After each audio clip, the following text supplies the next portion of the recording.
Gita termovalorizzatore. Lo sapevate che in Italia ci sono 37 termovalorizzatori e che Brescia è stata la prima città italiana ad aver costruito un impianto di teleriscaldamento urbano?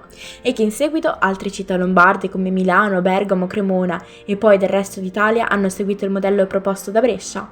Noi delle classi seconda BR e seconda DR lo abbiamo scoperto martedì 18 aprile, quando abbiamo partecipato ad un progetto sulla conoscenza delle energie rinnovabili e visitando il termovalorizzatore di Brescia abbiamo compreso la funzionalità dell'impianto. Allora, in media a Brescia 7 case su 10 sono collegate al teleriscaldamento. I rifiuti portati al termovalorizzatore vengono bruciati in camera di combustione. Il calore generato scalda l'acqua e la trasforma in vapore, il quale calore muove una turbina collegata ad un generatore di elettricità. Il calore poi passa per un impianto di teleriscaldamento e viene trasportato fino alle abitazioni attraverso i comuni termosifoni.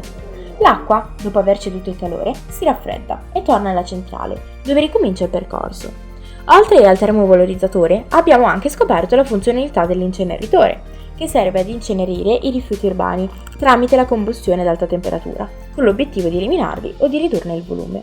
Però, mentre gli inceneritori si limitano a smaltire i rifiuti, i termovalorizzatori, oltre a distruggere i rifiuti, producono energia a basso impatto inquinante.